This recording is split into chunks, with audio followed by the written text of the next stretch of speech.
जोंनि गरेस्वर समष्टिनि सिङाव थानाय कावरुवा प्राइमारिनि जितु माने मावखुलि बेखेवनाय जितु हाबाफारि बेजों लोब्बा लाखिनानै माने जयनिं सेरेमनि बेखौ बेखेवनाय हिसाबै गाहाय आलासि महरै नुजाफैदोंमोन मानव गेदेर जोंनि गोदोनि बिटिसिनि डिपुटि चिफ दानि जोंनि इउपिपिएल दोलोनि लेङाइ आफादगिरि मानगोनां मुस्रि खाम्फा बरगयारी सार बिथाङा आरो लोगोसे सेन्ट्रेल गौथुमनिबो माने वमेन उइंसनि मानव गेदेर हेलेना सरगारी बिथाङाबो नुजाफैयो आरो लोगोसे माइनरिटि सेलनि मानव गेदेर जेनेरेल सेक्रेटारि नजरुल इस्लाम बिथाङाबो नुजाफैदों आरो लोगोसेयै मानव गेदेर जोंनि इउथ कमिटिनि सेन्ट्रेल बडिनि मानव गेदेर आखान्थि नेहाथारि रमेश सरगारी बिथाङा दंफैयोमोन।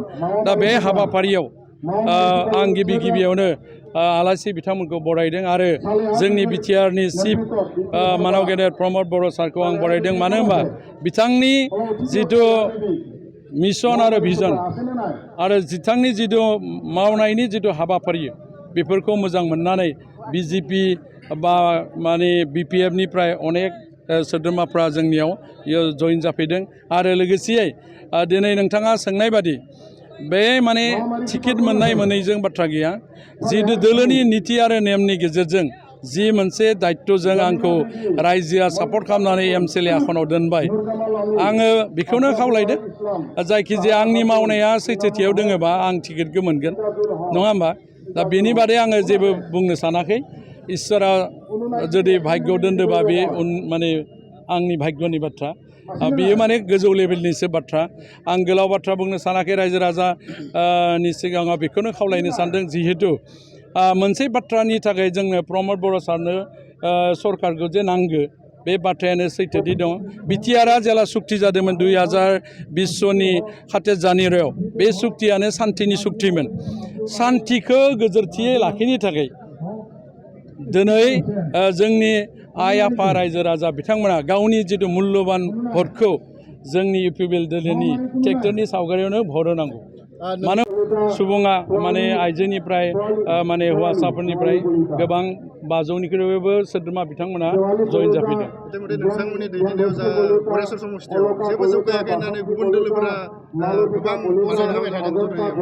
बिथांमोनाथ' जौगानायखौ नुखाया। बिरोधि दलाथ' बेखौनो बुंखागोन। जौगायाबा जोंनि समष्टियाव 40टा रास्ता जाबाय।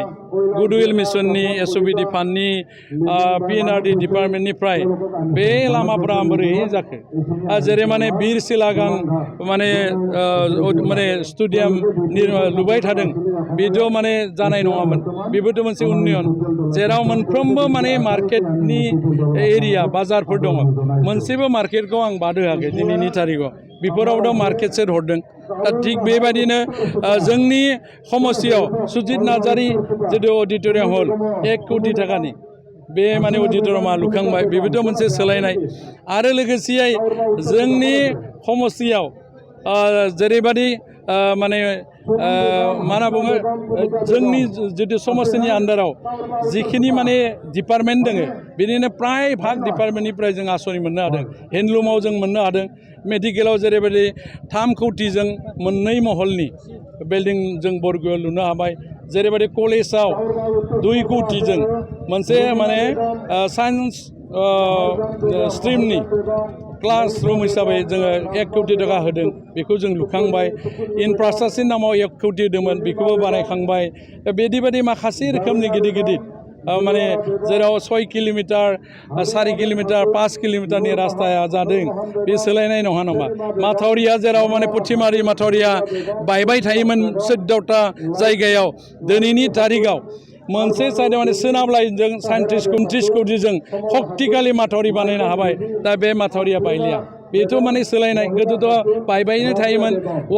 बिपिएफनि दानि दिनावथ' बेबायदि खामानिया जायाखैमोन। दिनैथ' बेयो सोलायबाय।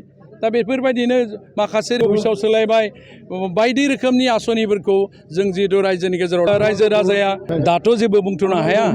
दङ बिदि माने बिजेपि दोङो बिपिएफ दोङो हिसाबै जोंनो दा सिगाङाव दङ होनना बुंनो हायो। जिहेतु मोनफ्रोमबो बुथाव जोङो स्ट्रंआव दोङो।